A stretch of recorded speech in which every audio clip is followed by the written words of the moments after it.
Imagine this, you're down to your last $100. No savings, no safety net, just a handful of crumpled bills standing between you and total ruin. Now, what would you do? Hold on to it, desperate to make it last? Or would you risk it all on a wild gamble that could either break you or make you richer than you ever dreamed? For one poor farmer, that wasn't just a hypothetical question, it was reality. And what he did next would change his life forever. This farmer, a simple man who had spent his whole life working the land, knew nothing but struggle. Season after season, he fought against droughts, bad harvests, and mounting debts. His clothes were worn, his hands were rough, and his hope was fading fast. Then, one day, he stumbled upon a chance, an old, sickly horse being sold for dirt cheap. Most people would have walked away. But something inside him whispered, "Take the risk." So, against all logic, he handed over his last $100, every single cent he had left in the world. What happened next? Well, let's just say, it wasn't what anyone expected. Because 48 hours later, that broken-down horse wasn't just alive, it was the key to a fortune beyond imagination. But here's the thing, this isn't just a story about luck. It's about how one desperate decision can unravel a chain of events so unbelievable, you'll question whether fate itself stepped in. There were secrets about that horse no one knew. There were powerful people who wanted it badly. And there was a moment, just one critical moment, where everything could have gone horribly wrong. But I'm getting ahead of myself. Because before we talk about the millions, before we talk about the men who came in the dead of night, we have to go back to the beginning, to that lonely farm, to that last $100, and to the moment this farmer stared into the eyes of a dying horse and saw something no one else did. What was it? Well, that's where things get interesting. The farmer had seen plenty of horses in his time, strong ones, fast ones, even stubborn ones that refused to plow a straight line. But this horse was different. Its ribs stuck out like the bars of a cage, its coat dull and patchy, and its eyes. There was something about its eyes. They weren't just tired, they were knowing. Like the animal had seen things, survived things, that would break a lesser creature.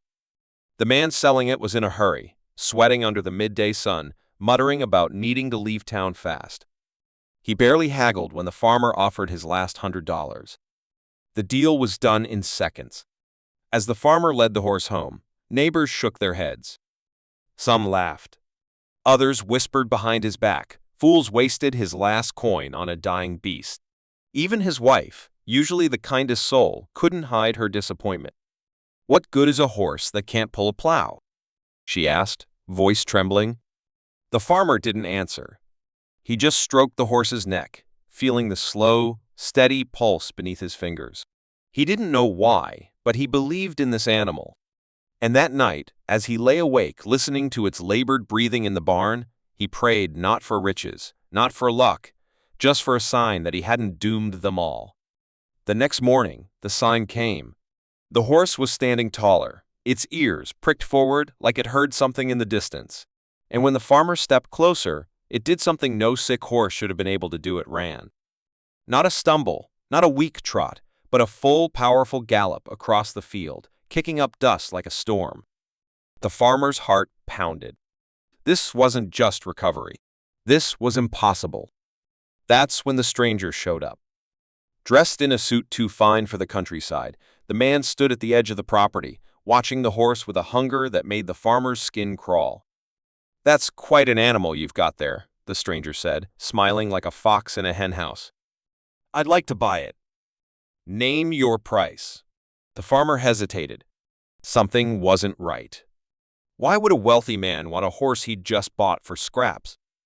Before he could answer, his wife tugged his sleeve, her face pale. "Look at its hooves," she whispered. The farmer crouched down and froze.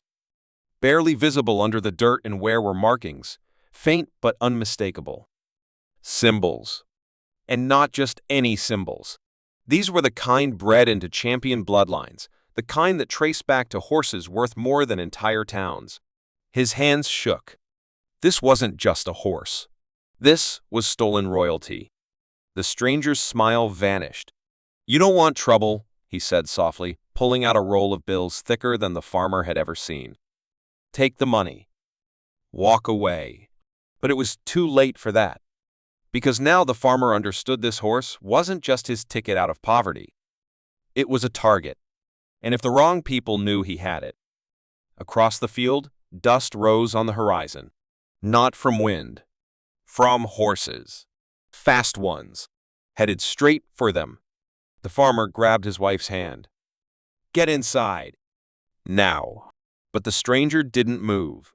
He just sighed, like a man who'd run out of patience. Then he reached into his coat. And that's when the shots rang out. The gunshots cracked through the air like thunder, sending birds scattering from the trees. The farmer ducked instinctively, pulling his wife down with him as dirt kicked up just inches from their feet. The stranger wasn't shooting at them. He was firing warning shots toward the riders in the distance, his face twisted in a snarl. "You've got about 10 seconds to decide," he hissed at the farmer. "Take the money and hand over the horse, or those men will do a lot worse than scare you." The farmer's mind raced. Who were these people? Why was this horse so important? And why was a rich man willing to kill for it? He glanced at the barn, where the horse, no, the champion, stood alert, ears flicking at every sound like it understood the danger. That's when it hit him. This animal wasn't just valuable. It was wanted. And not for its speed or bloodline. There was something else. Something bigger. His wife's nails dug into his arm. "We can't trust him," she whispered, eyes locked on the stranger's outstretched cash. "But we can't fight them either." She was right. The riders were closer now, 5 men, maybe more, their horses eating up the distance between them. The farmer had no gun, no allies, just a sickening certainty that if he made the wrong choice now, they wouldn't live to regret it. Then, an idea. A desperate one. He turned to the stranger. "You want the horse? Fine. But not for money." The man's eyebrow twitched. "Then what?" The farmer swallowed hard. "Safe passage. You get us out of here alive, and it's yours." For a heartbeat, the stranger just stared. Then, a slow, calculating grin spread across his face. "Smart man." He jerked his chin toward a sleek black car parked just beyond the trees. "Get in. Now." They ran, the farmer's wife stumbling in her shock, the stranger shoving them forward like they were nothing more than cargo. Behind them, the riders shouted voices the farmer didn't recognize, but the rage in them was clear. Whoever they weren't here to negotiate. The car roared to life, tires spitting gravel as they peeled away. The farmer craned his neck to see through the back window, his stomach dropping. The men hadn't stopped. They were chasing. And leading them, on the back of a massive stallion, was a figure in a long coat. The farmer didn't need to see his eyes to feel the hatred rolling off him. The stranger cursed, flooring the accelerator. "You've got no idea what you've dragged me into, do you?" he spat. The farmer didn't answer. He was too busy watching the horse, his horse still standing in the open barn door, watching them flee. And in that moment, he realized his mistake. He'd left it behind. The stranger followed his gaze and let out a sharp laugh. "Relax. That thing's worth more to them alive than dead. They'll take it. And then," he glanced in the rear view, his smile gone, "then they'll come for you." The farmer's blood turned to ice. Because now he understood. This wasn't about money. This was about ownership. And the men chasing them? They didn't just want the horse back. They wanted revenge. The car swerved violently as a bullet shattered the side mirror, sending glass spraying across the back seat. The farmer's wife screamed, clutching his arm so tight he could feel her pulse hammering against his skin. The stranger at the wheel just gritted his teeth, spinning the steering wheel hard to avoid the next shot. "They're not going to stop," he muttered, more to himself than to them. "Not until they get what they came for." The farmer twisted in his seat, watching as the riders gained ground, their horses somehow keeping pace with the speeding car. The man in the wide-brimmed hat was closer now, close enough that the farmer could see the glint of a silver pistol in his hand. But it wasn't just him, there were others, more than he'd first realized, fanning out across the road like a pack of wolves closing in on prey. Who are they? The farmer demanded, his voice rough with fear. The stranger's knuckles whitened on the wheel. You really don't know? He let out a bitter laugh.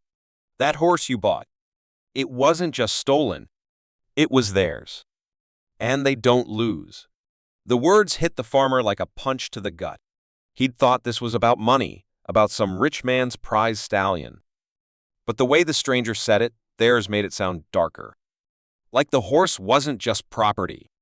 It was something else. Something important. A bullet ricocheted off the trunk, and the car fishtailed, nearly sending them into a ditch. The farmer's wife gasped, her breath coming in short, panicked bursts. We're not going to make it, she whispered. The farmer's mind raced. They couldn't outrun them. They couldn't fight. And the stranger? He was no ally, just a man who'd wanted the horse for himself. But there had to be a way. There had to be. Then, ahead, a fork in the road. To the left, the highway stretched out, open and fast. To the right, a narrow dirt path disappeared into thick forest. The stranger hesitated for half a second before wrenching the wheel to the right. The car lurched onto the uneven ground, branches scraping against the windows like skeletal fingers. Behind them, the riders didn't slow. Where are you taking us? The farmer demanded. The stranger didn't answer. His eyes were fixed ahead, his jaw set. The trees grew thicker, the path darker, until the farmer could barely see the men chasing them anymore. But he could still hear them, hooves pounding, voices shouting, getting closer with every second. Then, without warning, the car skidded to a stop. The stranger killed the engine. For a heartbeat, there was nothing but silence, the kind of silence that pressed against the farmer's ears, heavy and suffocating. Even his wife held her breath. The stranger turned in his seat, his face shadowed in the dim light. Get out. The farmer didn't move. What? I said, get out. The stranger's voice was low, dangerous. They're not after me. They're after you. And that horse.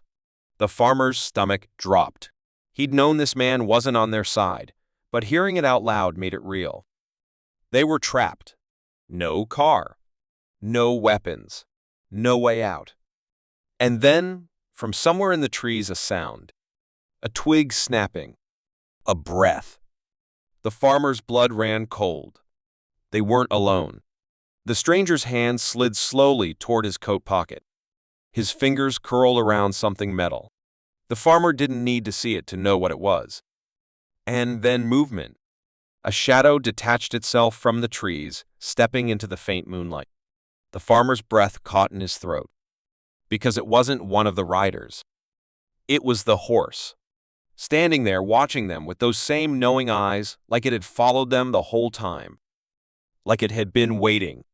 The stranger went very, very still. And then, from the darkness behind the horse, came the click of a gun's hammer being pulled back. Someone else was here. And they weren't here to help. The farmer's heart stopped as the shadowed figure stepped forward, the moonlight glinting off the barrel of a shotgun. But it wasn't one of the riders chasing them, this was someone else entirely. An older man with a face like worn leather and eyes that burned with quiet fury. The farmer recognized him instantly. Old Man Brewer, the reclusive rancher whose land bordered these woods. The man nobody in town ever crossed twice. The horse let out a soft whinny and moved toward Brewer like they were old friends. The stranger in the car tensed, his fingers still wrapped around his hidden weapon. This doesn't concern you, old-timer, he warned, but his voice lacked its usual confidence. Brewer didn't even glance at him. His gaze locked onto the farmer. You bought this horse for $100? His voice was gravel and smoke. When the farmer nodded, Brewer's mouth twisted into something between a smile and a snarl. Then you got robbed. This here's no ordinary horse. Behind them, the sound of approaching riders grew louder. The stranger in the car swore and finally drew his pistol, but Brewer moved faster than a man his age should. The shotgun barrel pressed against the stranger's temple before he could blink. I wouldn't, Brewer murmured. The farmer's wife gasped as more figures emerged from the trees, rough-looking men with rifles, all wearing the same worn insignia on their jackets. Not the riders chasing them. Not the stranger's men. Someone else entirely. Brewer kept his eyes on the farmer. You stumbled into a war. You don't understand, boy. That horse? It's the last living offspring of Shadow Dancer, the greatest racing stallion that ever lived. Worth millions to the right people. Worth killing for to the wrong ones. He jerked his head toward the approaching hoofbeats. Those men coming? They work for Charles Kensington, the man who murdered my son to get his hands on this bloodline. The farmer felt the world tilt beneath him. This wasn't just about money anymore. This was about revenge. About generations of secrets and blood. And somehow, with one desperate purchase, he'd become the center of it all. The stranger in the car suddenly laughed, a hollow, broken sound. You think this ends with you getting justice, Brewer? Kensington owns half the state. He'll burn this whole forest down to get that horse back. Brewer's finger tightened on the trigger. Let him try. Then the first rider burst into the clearing, pistol raised, and everything exploded into chaos. The farmer dove to protect his wife as gunfire shattered the night. But in that split second before the world went mad, he saw his horse rear up with a scream that sounded almost human, its eyes wild with something like recognition. Like it knew exactly what was coming. And in that moment, the farmer realized with terrible certainty, gunfire erupted like thunder in the small clearing. The farmer threw himself over his wife as bullets tore through the air, splintering trees and kicking up dirt. The stranger from the car lunged sideways, firing blindly at Brewer's men before taking a bullet to the shoulder and collapsing with a curse. The riders, Kensington's men, charged in with pistols drawn, their leader's face twisted in fury. But then, something impossible happened. His horse reared up with a scream that cut through the chaos. Not a sound of fear, but a challenge. A warning. And as its hooves came crashing down, the earth seemed to tremble. Kensington's stallion, the massive one leading the charge, skidded to a halt, its eyes rolling white with terror. It wasn't just startled, it was terrified. Of this horse. The one everyone had thought was sick. Weak. Worthless. Brewer's voice roared above the gunfire.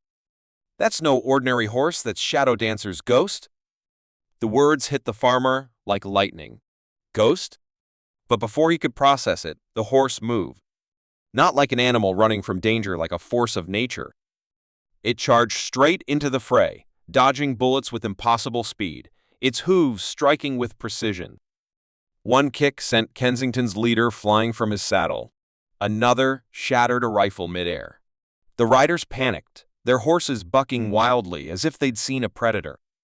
Kensington himself, the man in the wide-brimmed hat, finally stepped into the clearing, his silver pistol gleaming. He didn't shoot. He just stared at the horse with a mix of rage and something else. Recognition. You were supposed to be dead, he hissed. The horse snorted, pawing the ground like it was ready to finish this. Brewer stepped forward, shotgun raised. You shot my son in the back for this bloodline, Kensington, but you missed one.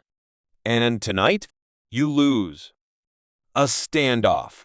Silence, except for the heavy breathing of men and beasts. Then, B-A-N-G. A single gunshot. The farmer flinched, waiting for the horse to fall, but it didn't. Kensington staggered, his pistol slipping from his fingers as blood bloomed across his chest. Behind him, the stranger from the car stood, smoking pistol in hand, his face pale but determined. I owed Brewer a debt, he muttered before collapsing. Just like that, it was over. The remaining riders fled. Kensington lay motionless in the dirt. And his horse trotted back to the farmer, nuzzling his hand like none of this had ever happened.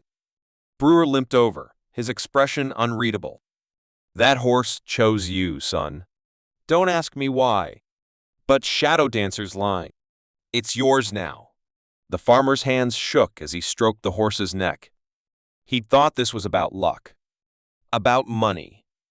But it was never about that. It was about legacy. And then, a rustle in the bushes. A soft whinny. The farmer turned. There, stepping into the moonlight, was a foal. Small, sleek, the spitting image of his horse. Brewer's breath caught. Well, I'll be damned. Shadow dancer's air. The farmer looked at his wife, then at the two horses standing side by side. He'd spent his last $100 hoping for a miracle. He never expected to. But the story doesn't end here, because as they walked away from the clearing, the farmer noticed something glinting in the dirt. A small, metal tag, half buried near Kensington's body. He picked it up, wiping away the mud, and froze. It wasn't just a tag. It was a key. And engraved on it were two words that changed everything. The farmer turned the metal key over in his hands, his fingers tracing the strange words Project Revival. Brewer's face went pale when he saw it. So it's true, he muttered, more to himself than anyone else. He reached out, taking the key with a shaky hand. Kensington wasn't just after the bloodline. He was after this. The farmer's wife stepped closer, her voice barely above a whisper. What does it mean? Brewer exhaled slowly, like a man carrying a weight too heavy to name. Years ago, there were rumors. Experiments. Kensington wasn't just breeding champion horses, he was trying to enhance them, make them faster, stronger, unbeatable. His eyes flicked to the horse shadow dancer's ghost, standing calmly beside them. But something went wrong. The horses that survived, they weren't just strong. They were different, smarter, almost like they understood. A chill ran down the farmer's spine as he remembered the way the horse had looked at him that first day, like it knew him, like it had been waiting. Brewer pocketed the key, his jaw set. This ends now. I've got people who can make sure whatever Kensington started gets buried for good. He nodded at the farmer. But that horse? And its foal? They're yours. Looks like they chose you for a reason. The farmer didn't know what to say. A week ago, he'd been broke. Now, he stood there holding the future of the most valuable bloodline in racing history. It didn't feel real, but the warmth of his wife's hand squeezing his brought him back. We should go home, she said softly. And so they did. The days that followed were a blur. News spread fast. Kensington's empire collapsed overnight.